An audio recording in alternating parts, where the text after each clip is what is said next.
Next session of this CSR Summit. We are very excited to have you back, and we are very excited for the next session to begin.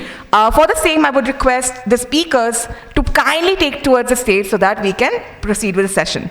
To begin with, we have Dr. Pushpendra Pratap Singh, Country Head of Asia Shipping International Transport Private Limited. As you can see, we already have Dr. Arun Arora, who is on the stage. We also have Dr. Rana. Thank you for coming, sir. Next, we have Ms. Mona Gupta. Thank you for gracing us with your presence, ma'am. And Soumanil Mukherjee. Can you please, sir, take the stage, please? All right. To begin with the session, I would like to invite Dr. Pushpendra Pratap Singh, Country Head of Asia Shipping International Transport Private Limited. Sir, could you please take the stage and enlighten the audience? Can we have a huge round of applause for him?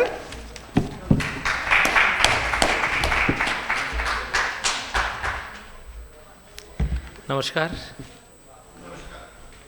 First of all, I would like to express my gratitude to India CSR, Rushan Kumarji, who is doing a wonderful job, connecting people and connecting CSR and all other, related things, which I was there in his summit in Maharashtra as well.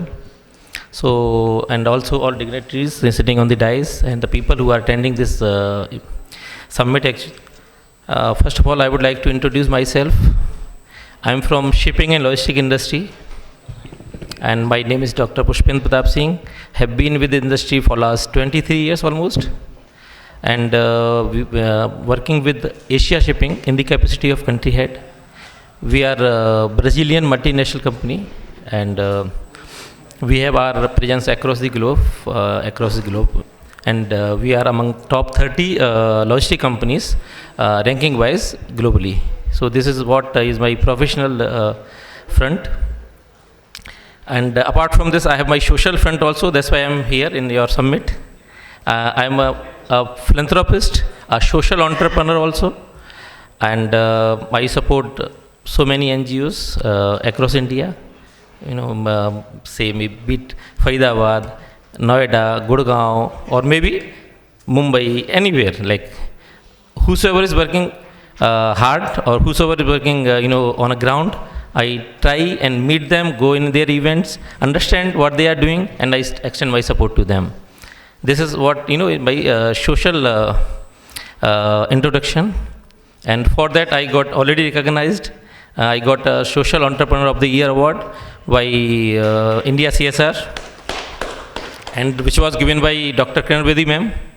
And apart from this, I have been recognized by other institutions also. I got Bharat Award, Bharat Gaurav Samman Award, and apart from that, Business Mentor of the Year Award, Acharya of the Year Award also. So recognition was there, but that was all, behind the curtains. You can say behind the wall actually. So one fine day, there is one guy, who is sitting here only among all of us, who is a Dr. Ankur Sharan, big volunteer in Delhi NCR. So we are corporate guys actually, and what we do, being in corporate, we are always on air actually. We go, for business, we understand business, and apart from that, if you talk about socially, yes, we are always there, but we don't go on ground actually, and that's a major drawback of through this dice and platform. I would like to request all corporate people, corporate CSR heads, or maybe entities, that they should also go and practically see who all are working seriously for society causing. And that and you see, it's very important, very interesting. In our city where I stay or I live, basically, is Faridabad. So there is one NGO which is being, I think, working for last 15-20 years, and tirelessly that person is working for road safety, but he has no account, he has no bank account. How can he gain CSR? It's not possible, and other documentation was also not available with him. So one fine day I met him. I appreciated his work also, and I said, sir, first of all, you need to inline or align your basically all the documentation with government policies, and of course the need of corporates. We also need certain documents, and then only maybe like if it is, we get convinced, we can release the CSR. So it's like that. And there's one more NGO like in our city only, Daksh Foundation, his founder is sitting here only next to me, and he is also doing tremendously good job in our basically city, and I am also on a chief advisory board. So like they were doing their own work in their own style, but they were doing the work. I could see they were on the ground and they were really doing good job. So one fine day, Dr. Ankush Sharan, he approached me. He said, sir, he wants to meet you. I said, no problem, I am always open to meet people there. Let's meet, let's understand what exactly he wants. So when I meet him, I said, let's give this a corporate touch. How can we give corporate touch? See, you are doing so many things, but this should be reaches to mass actually. And how it will reach? By doing good events, and you need to call media also. As here also you could see so many cameras, and you know, ma'am is here, he is here, there are so many people. So, and then you need to start from something which is really needed in the society. So there was one concept we picked up, that was khayal apne bujurgon ka. And that was normally we look khayal apne bujurgon ka, what is this yaar? This is a normal concept. But in that concept, what we did, we has taken grandparents and grandkids just to bring them together, synergize. So what we did, we have organized one painting competition. So grandparents and maybe son, daughter, grandchild, they both will do, make painting or maybe do painting something, or then they will be awarded also. So we did this in 2 steps. One, that event was organized in a college. Then second, to award function, we invited all the industrialists and all the people who are known, who are famous, or of course they are doing good for society. And that we did in association with one of the biggest hospital in Faridabad, Sarvodaya Hospital, and of course the Minister of Govt Center, Sri Krishna Gujaji. So he was also there. I was also a sponsor for that event. So he's sitting here. He know everything what I am talking about, and so that was a big hit. After that, we thought, yeah, we all NGOs are working, separately. Most of the NGOs are working, maybe somebody is working for water, somebody is for health, maybe somebody is working for something else. Of course, everyone is working for society causing. So we said, yeah, let at least in one city, let all the NGOs to work together.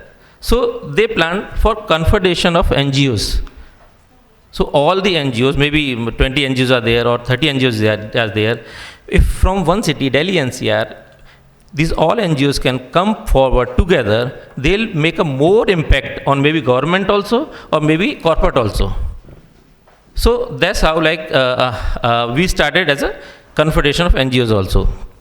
So my main basically message to mass is, whatever we are doing, first of all, we should understand, is it really reaching to masses? Is it really reaching to all the people like whom we want to? What we are doing? We are doing our work. In Mumbai, I was in a Maharashtra Water Summit also, and I met so many NGOs there. They are also working very hard, but limited to Maharashtra. I asked, and funniest thing, or I don't know, in my opinion, that was the funniest thing. They were all talking in Maharashtrian language only. I said, either you speak in English or let's talk in Hindi. हम अंग्रेजी में क्यों हम उसमें महाराष्ट्र में क्यों बात करना चाह रहे हैं? क्या रीज़न है? अगर मेरे को यहाँ से बुलाया, दिल्ली से बुलाया, और जो वाटरमैन थे, जो Bhishma Pitamah of water, doctor Rajan Singh ji, जिनका आगे लोगों खड़े नहीं हो सकते, उन्हें बुलाया गया है, तो let's speak, let's talk in at least Hindi, if you can not talk और स्पीक इन इंग्लिश. तो मैंने बोला भी, there was one IRS person, commissioner, he was income tax commissioner, very nice person, very thorough gentleman. But when my turn came for speak, I said, sir, whatever you said, it was very good, because everybody was clapping. So means something you were saying very good, but I could not understand what you said, what you delivered actually. So please, next time, if you organize such type of summit or maybe event, at least speak in English, which others also can understand. If you go in South, if you start talking in Hindi, they will not understand. So in that, you will have to speak in English there actually. So anyway, what I am saying and what I meant is, today this CSR is suffering, actually suffering. I am from shipping and logistic industry, so I'll of course talk about my industry only. And like a telecom industry, like IT industry, like automotive industry, our industry is also very unique and dynamic also, and highly paid also. I was talking to Mr. Rana, the same thing I told when we were sitting there and having lunch together.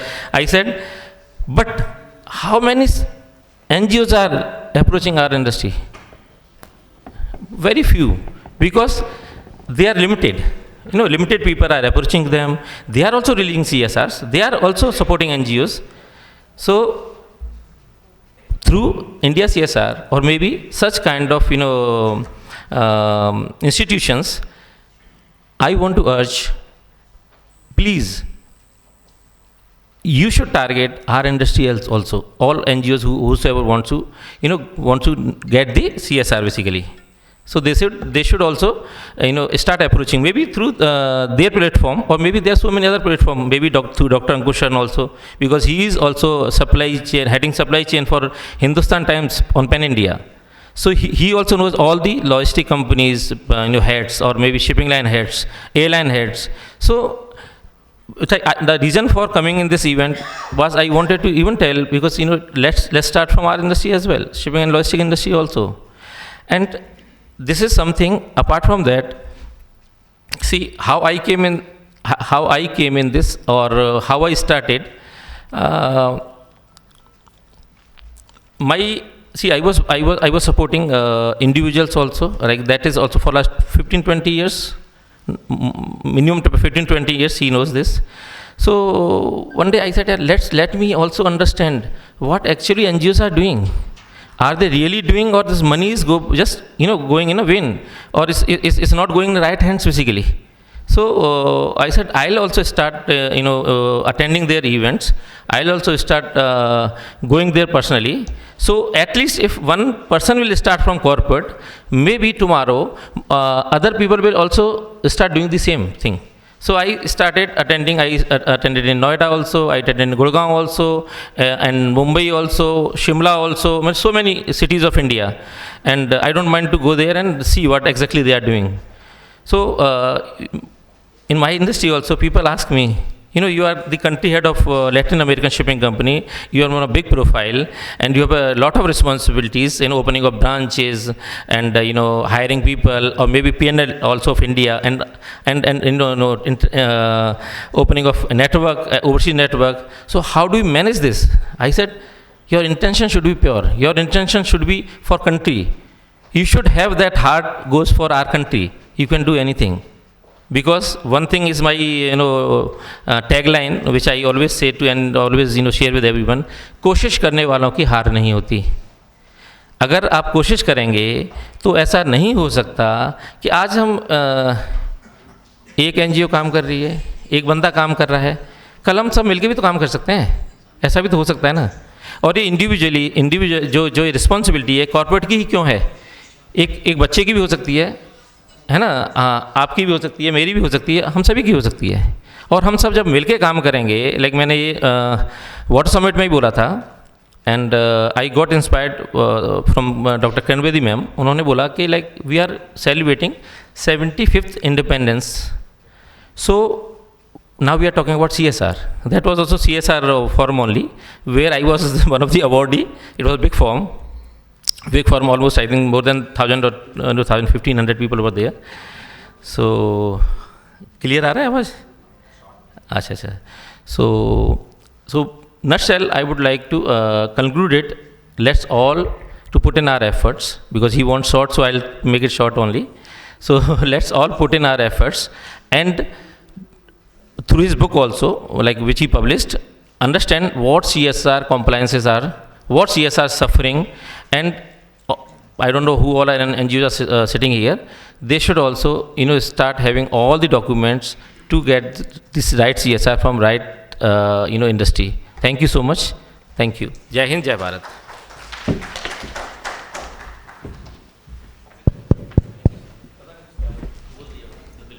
Thank you so much, sir. Earlier in the morning, I mentioned India CSR has an understanding that the development sector is diverse and has a multitude of players. There are several acute issues being tackled by several entities. We at India CSR believe in the compounding and thus amplification of those efforts. This event highlights not only the aim to move forward to see those efforts, but to also showcase the ecosystem providers that exist that are already working on maximizing impact through collaboration. With this thought, I would like to invite our moderator for this session, Mr. Arun Arora. He is the head and director of Chetak Foundation and will be moderating the space, as I've mentioned. Sir, over to you. Good afternoon, ladies and gentlemen. We've heard of CSR. Have we heard of CSC? Corporate Social Conspiracy. There's a huge conspiracy on part of Hussain ji to put us in the graveyard session, number one. Number two, he knows I love speaking and he made me a moderator so that I don't get to speak. Number three, he threatened me that don't play Arnab Goswami, you let others speak. But very interesting session. Thanks. I'm really delighted. Jokes apart, I'm sure I'm a positive person.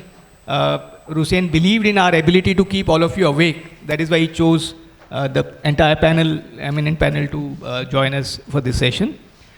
We have amazing set of people. Let me start with the lady first, Mona Gupta. She is the CEO of Domestic Workers Sector Council. We have very interesting and diverse set of people. Then we have Soumanil Mukherjee. He's with the Office of Scientific Advisor to Government of India. And Pushpendra ji, in fact, during lunch I briefly met him. He was mentioning that I do not know what to say. If you do not know what to say and then you speak so well, we are really amazed. Very well spoken. Thank you. And we have Dr. Rana. He's from academics, and academicians, they love speaking strategy. So I'm going to focus my question relating to strategy to him. And finally, we have Mr. Tahsin Zahid. He represents yet another amazing area. He's from Sports Sector Council. We've all heard of this saying, "Kheloge, kudoge, banoge kharab, padhoge, likhoge, banoge nawab." Not that nawab has a positive connotation, but that is what is changing now.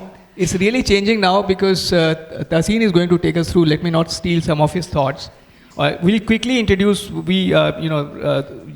Hussain continues to look at me and is at his watch. So we'll keep it in half an hour. We'll finish off everything.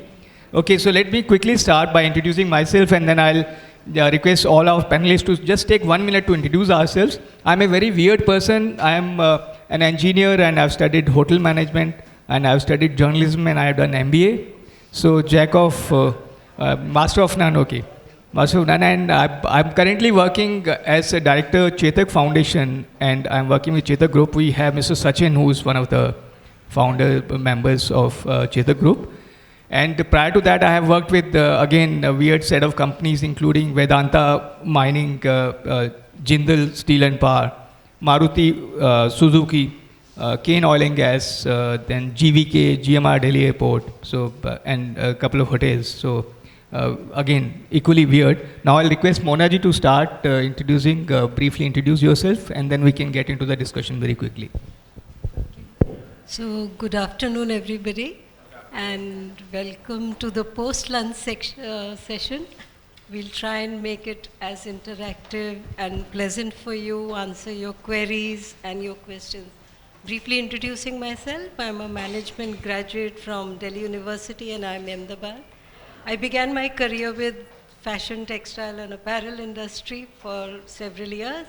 My tryst with CSR began when I was part of the working group of the Ministry of Corporate Affairs for the first draft document on business responsibility which was called the National Voluntary Guidelines.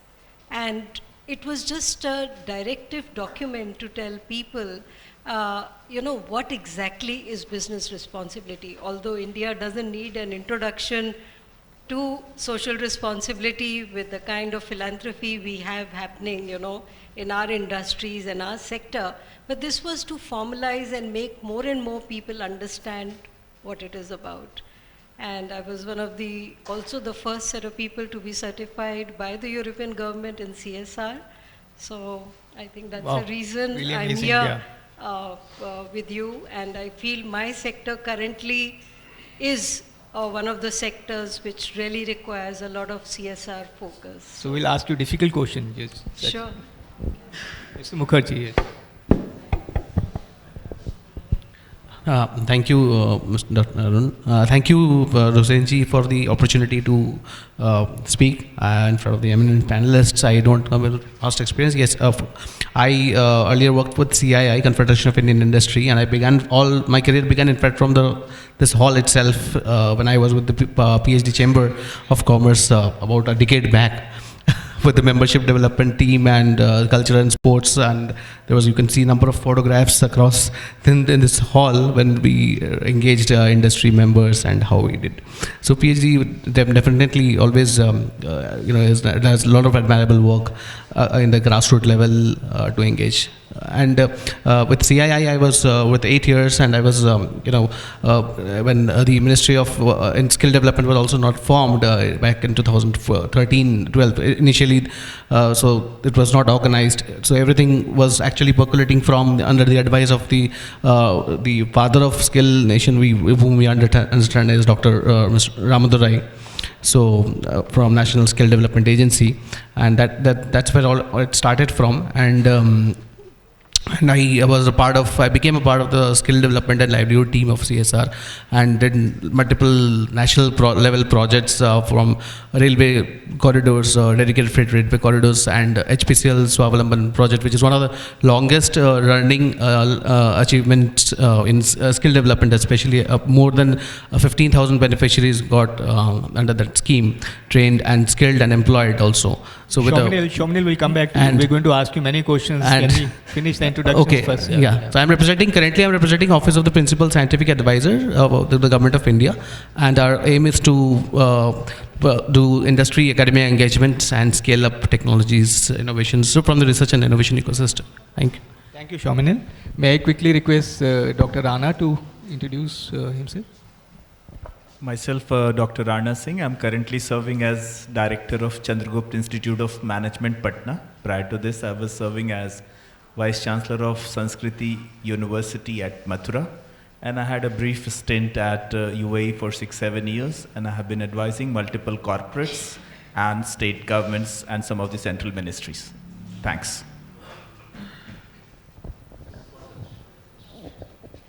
Good afternoon, all of you. My name is Tahsin Zahid. I'm a former cricketer, long back. I've been into Dennis Lilly camp. And post that, obviously what Mr. Arun said, the similar things were there in my family also. So my parents both were from administrative services, so they thought, okay, he's not doing the right thing, so they pushed me to studies. And so I left cricket at that time and then went on to do my IM, and then continued with the social business sector. What I call it is a social business sector. So my firm belief to any kind of social work is that there has to be a self-sustainable model on social work also. So that's what has driven me to the sector that I am working. I've been into vocational education, more on employability side. I have worked in my entire career. Currently, I'm heading Sports and Fitness Sector Skill Council, which is one of the sector skill council under Ministry of Skill Development. And there's a lot to share on sports and other activities that we do under CSR and how it impacts the entire society. The entire villages are getting impacted by our efforts. So that's one thing I like to share with you all. Thank you. Thank you, Mr. Zahid. We live in an interdependent world wherein synergical integration amongst the efforts of various stakeholders can certainly enhance the overall output of various CSR interventions. I forgot to mention, I'm sure Dr. Rana teaches time management in his college because he's got a timer in front of him, and when he was introducing himself, he stopped at 55 seconds. Well done. Great. Okay, so let me start with Mr. Rana. We must reward him for being so precise in his timing. Mr. Rana, what are your strategic recommendations to corporates and especially the implementing agencies to make their collaboration more productive and everlasting? Thank you very much to India CSR, Rusen Kumarji, and all the eminent members on the other side. Well, the most important dimension of building the multi-stakeholder ecosystem is to focus on industrial innovation, both in the segment of product as well as in services. And internationally, there is a culture of evidence-based strategic planning. So if we are able to integrate the views of the stakeholders in the process of planning and implementation of various strategic CSR initiatives, it will go a long way. Simultaneously, we also need to focus on the natural resource governance, the way we are consuming it, and what shall be our trend in the years to come, and what are the various interventions done by the corporate entities. Apart from this, we are also supposed to be focusing on the various sustainable development goals so that we as a country are able to accomplish the envisioned targets of the erstwhile MDGs and now the SDGs which we talk about. Also, we should have a focus on co-creation of certain areas, whether it is brand, whether it is some of the co-creation of strategic initiatives. Apart from this, we should also have focus on a well-structured outreach plan so that we can sensitize the community around us and do our best whatever we have planned for. And in the erstwhile sessions, some of our speakers talked about, we have to be focused at managing our databases strategically. So sustainable data management, as well as focusing on maximizing the cybersecurity dimensions so that we are not getting caught by the unwanted or unscrupulous stakeholders of the economy. We should also be focusing together on the ecological risk management. Well, overall risk management is equally important, but certainly the focus on managing the risks pertaining to ecology and the disasters is equally very, very important. We also need to focus on building sustainable partnerships which can focus on long-term sustainable growth of all the stakeholders without impacting the overall ecosystem, the environment and the planet together. So while focusing on the profit dimension, we must also focus on ensuring the sustainable development of the overall ecosystem. Last but not the least, we need to also focus on have an information system which gives us the trend analysis and all other related dimensions. And we have some very nice people in this, on the dais and off the dais. We have some of the luminaries from the logistics segment. So we need to also focus on sustainable supply chain management, which focuses on ensuring the transmission of goods and services in the shortest possible time without impacting the quality of goods and services. Apart from this, we need to build a very strong focus on the relationships with the communities and make sure that our relationships are everlasting. That's all from my side. Thank you. Thank you, Dr. Rana. Amazing inputs, especially on sustainable partnership. Just one thought that occurred to me, I was listening to some other speaker also talking about 3 Ps, and we talk about people, planet, and then we talk about profit.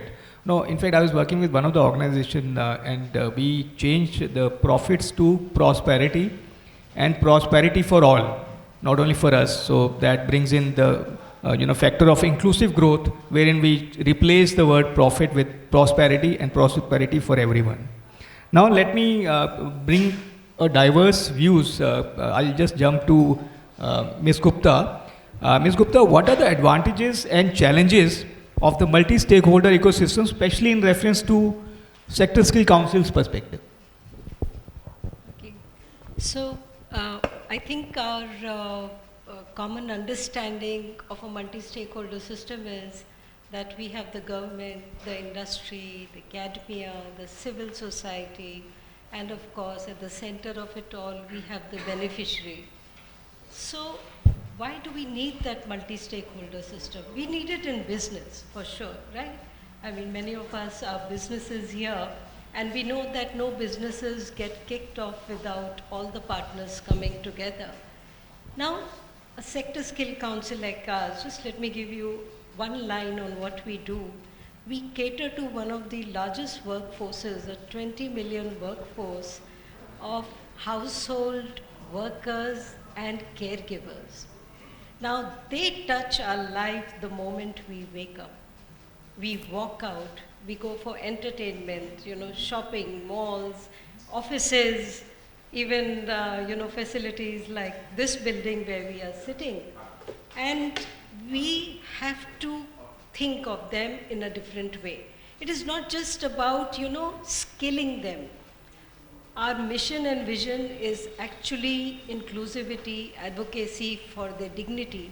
Do we give them enough dignity? Do we give them enough respect? Do we actually make them feel part of the GDP? They're contributing almost 2% to the GDP. This is where CSR comes in, and this is where, because CSR actually addresses social innovation. You've had your session on it earlier, and it has an aspect which is not just business, but social innovation leading to business sustainability. And that is where CSR comes in. So what is the biggest challenge? The biggest challenge with this background is that people will have to realize how and why this sector is important in our daily lives. A small example here, when the PM says, Har Ghar Jal, how does every household have water? There are three basic parameters. You use it properly, you reuse it, you recycle it. And who does it in most of our households? Apart from us, our household supervisors, our homekeepers, our house helps. Now, if we don't upskill them, we don't even give them this basic knowledge, how do we do it? Like COVID, they were absolutely, removed from the scene. We felt they were the COVID carriers. So who was to cater for them? We didn't have any CSR funding, but we created small modules which we distributed free of cost. They were on the roads, they had no salaries. Organizations had to come forward with dry rations, and I think many NGOs were supported by industry for this. So these are the challenges. The first challenge and the first doorstep is that the biggest enabler is your mindset. I would urge the corporates and the CSR industries here to think what is the significance of training this workforce, and once we train them, how they come around to impact our lives and our businesses positively. Thank you. Thank you for such an amazing response and putting it so crisply. In fact, I work with Chetak Foundation. At Chetak Foundation also we focus on skill development. And in addition to that, since we are into logistics space, our prime beneficiaries are truck drivers. We are working on a very interesting project wherein we are trying to bring respect to this profession, because wherever truck drivers go, they are ridiculed by people across. So we are working on this project where we are trying to bring in more respect to this profession. Now I'll come to Mr. Zahid. Mr. Zahid, how does involvement of multiple stakeholders, especially in encouraging sports in the rural areas, help the beneficiaries and also society as a large?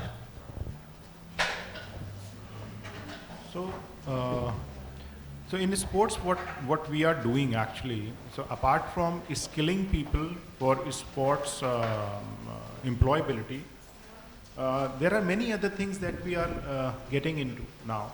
And frankly speaking, I have seen a much larger impact coming from our activities to the society, to the government stakeholders, even when you say from a corporate angle that what they want to look at the impact size, why, let's say a rupee spent from a CSR and what is the impact that is creating.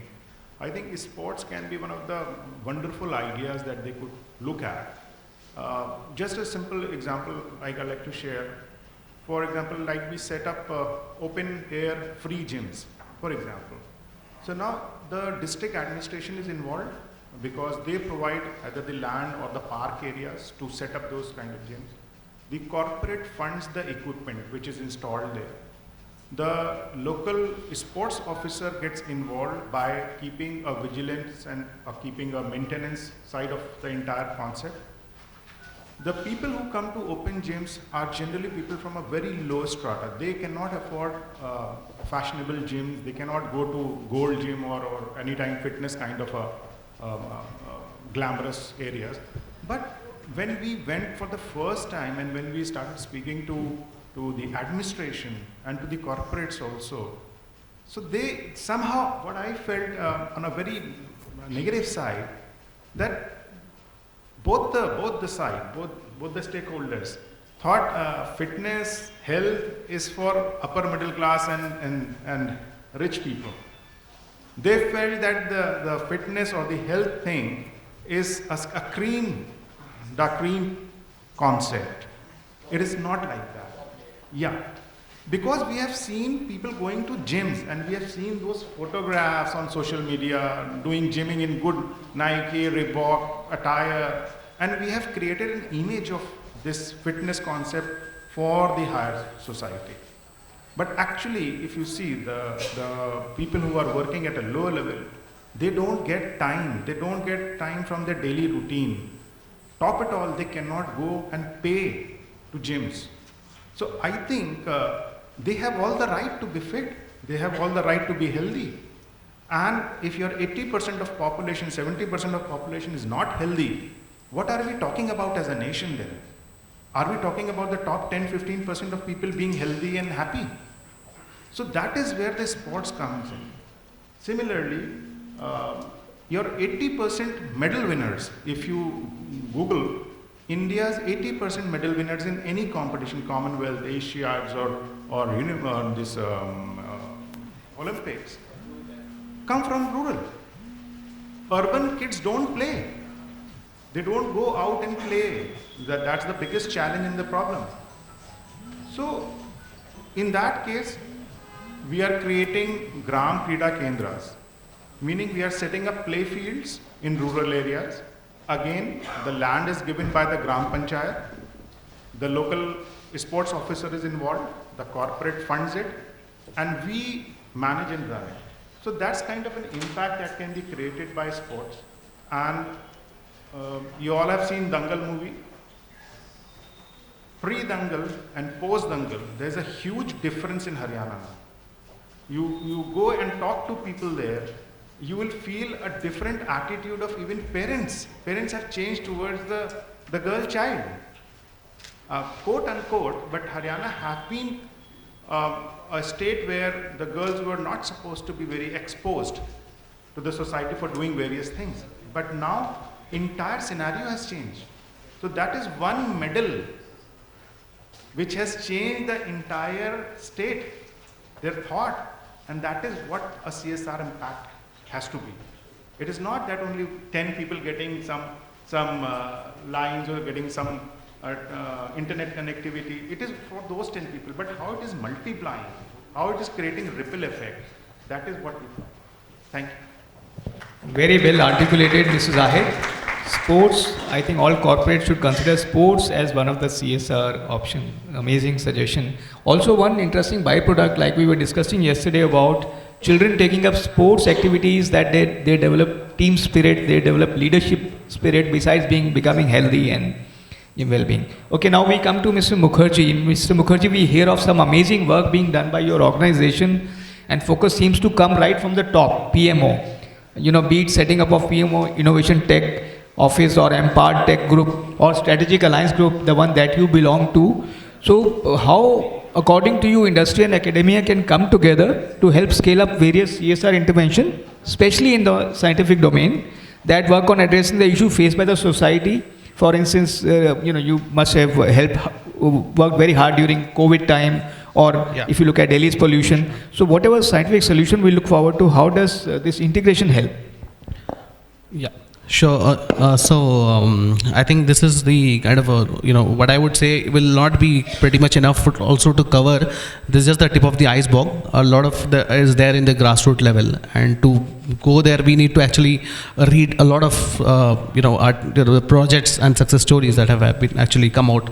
So what we do as a nation, actually, I think we need to understand what CSR is all about. Why there are compliances, why there are legal compliances, and why also currently after the amendment that as we know about in 2019 through MCA, Ministry of Corporate Affairs, that they have put a clause under Schedule 7, the 9th clause, which clearly indicates that about a percentage of the CSR amount should be spent towards research and innovation through the institutes of eminence, IISERs, DRDO labs, DST labs, BIRACs, WRIs, NITs, all of them. And it is not, there are excellent academic and research institutes across the country, and we are looking at also, we are experiencing, I think the maximum engagement level of startups and incubators in the country now.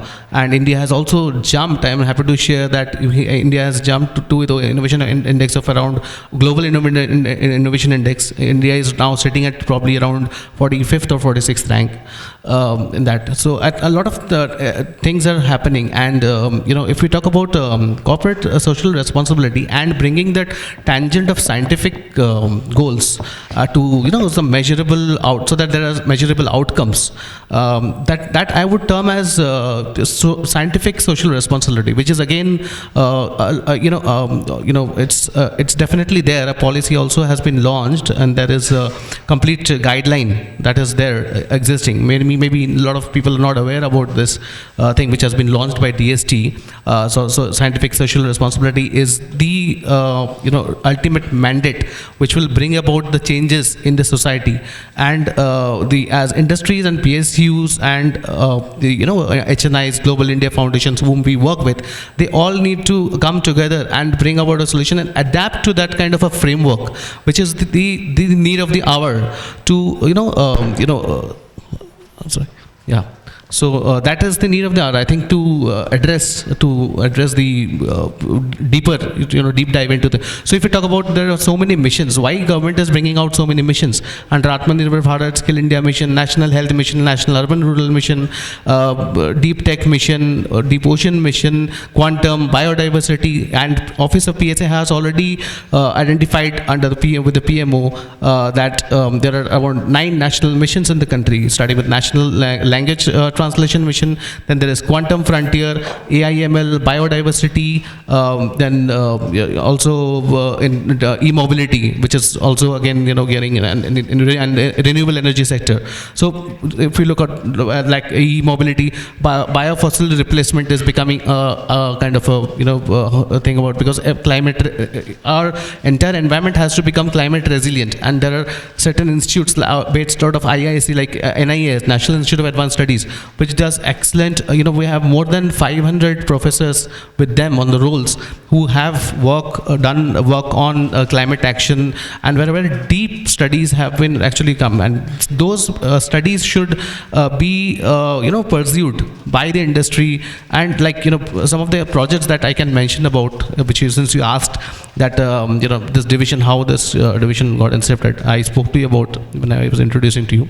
So this division itself, the strategic alliance division itself, came out when the nation was at a crisis in 2021 in the second wave, and post the first wave, and second wave was even more lethal in that perspective. So there was no, forget the gold standard, we didn't have even basics. So there were no hospitals, no beds, nothing. So the PMO advised directly the PSA office, the third PSA, who was Dr. Vijay K. Raghavan. Currently we are under the leadership of Professor Ajay Sood, and the first PSA was of course Dr. APJ Abdul Kalam. So that was when this division was founded, and we were given a task of getting the stakeholders together, to the industry, the societies, and starting with Government of Meghalaya. So all these, when we approached to the state, there were around more than 8 states who came together at the forefront. They gave the areas to convert these modular COVID extension hospitals to the makeshift kind of a hospitals where they could actually put some patients to ICUs with invasive ventilator technologies also. So that was also, that was actually, it was around total of 3,500 beds, which are all rapidly deployable Medicab extension hospitals within a matter of 15 days or 20 days across the country. That was deployable. Thank you, Ms. Mukherjee. That was very insightful. I especially love the concept of scientific social responsibility. We'll come back to Mona Gupta ji. What is the way ahead for Sector Skill Council to have a positive impact, especially keeping in mind the possibility of exploring synergy with CSR outreach of corporates, and supposing we are targeting the rural women? So, if we look at a little bit on the history of, how CSR has been evolving, the regulation has been evolving, it is not without reason that the government actually included skill development under CSR. Because skills in all fields are very important.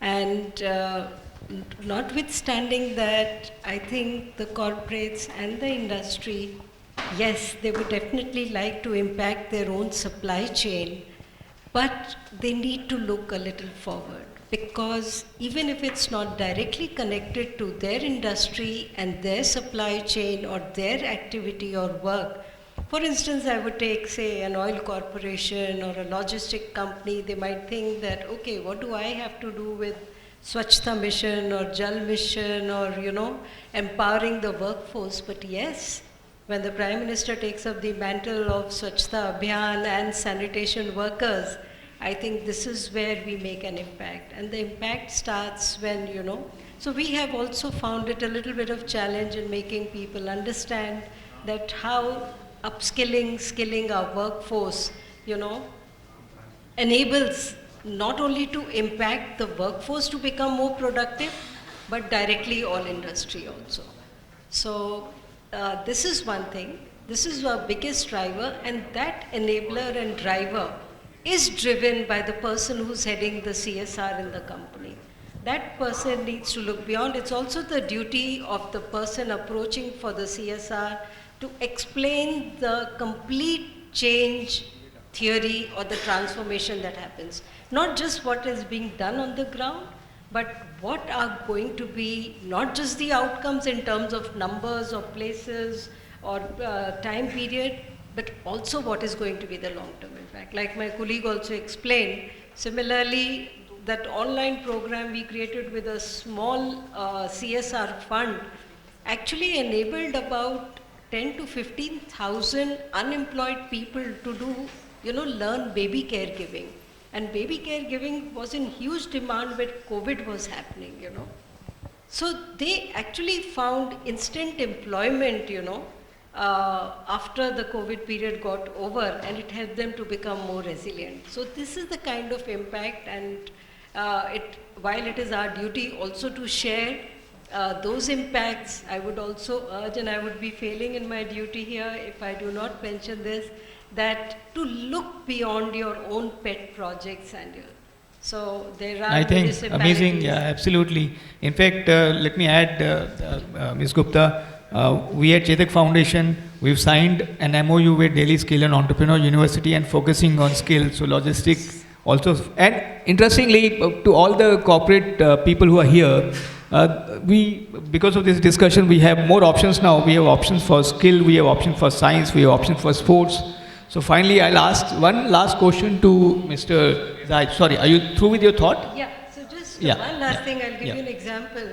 Now there's a lot of requests from us to provide sanitation workers for temple areas. Tourism has suddenly increased. Temples are visited and the footfall is increasing every day. Who keeps your temple place clean, While you have volunteers, you also need people to be skilled in that. So this is where if corporates come forward for this kind of an input, I think that just scales up the whole mission of our Honorable Prime Minister as well as our Council. Well said. So, thank you. Well said. Thank you. Finally, Mr. Zahid, last question to you. Now there's an enhanced focus on sports because Indian athletes doing very well on global arena. Do you think it will lead to inclusive growth, perhaps a mindset change in the society, which you briefly touched upon? And especially, will it evolve children into better citizens? Very, very brief reply, please.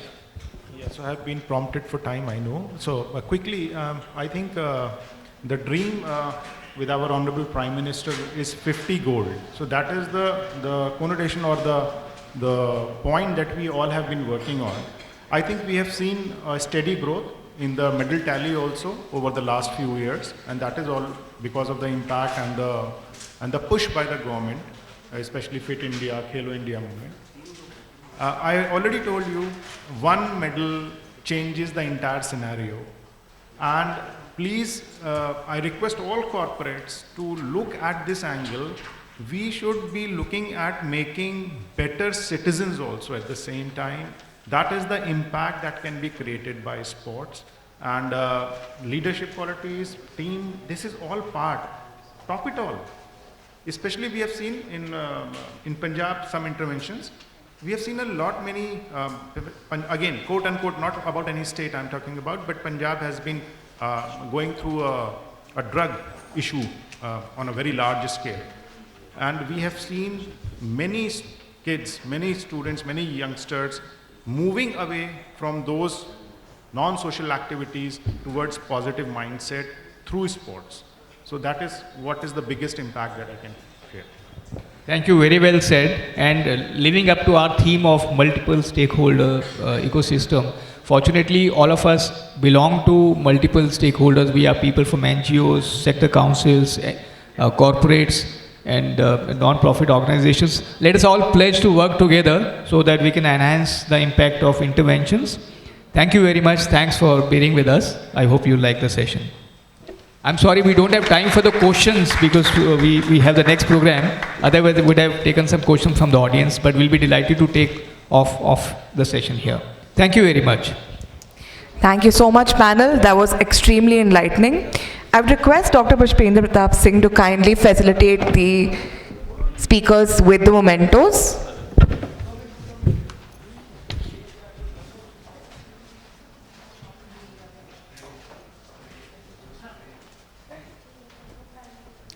Pushpendra sir, if you could kindly present the speakers with the mementos.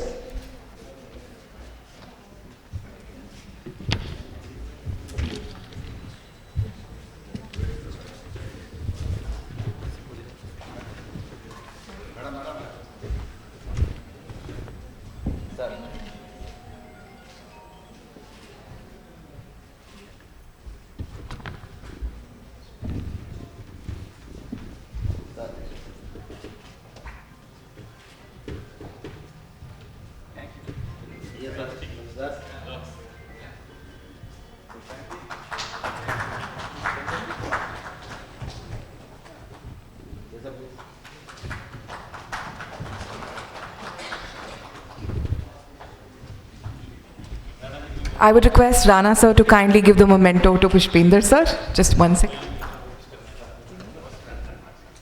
Rana sir, if you could just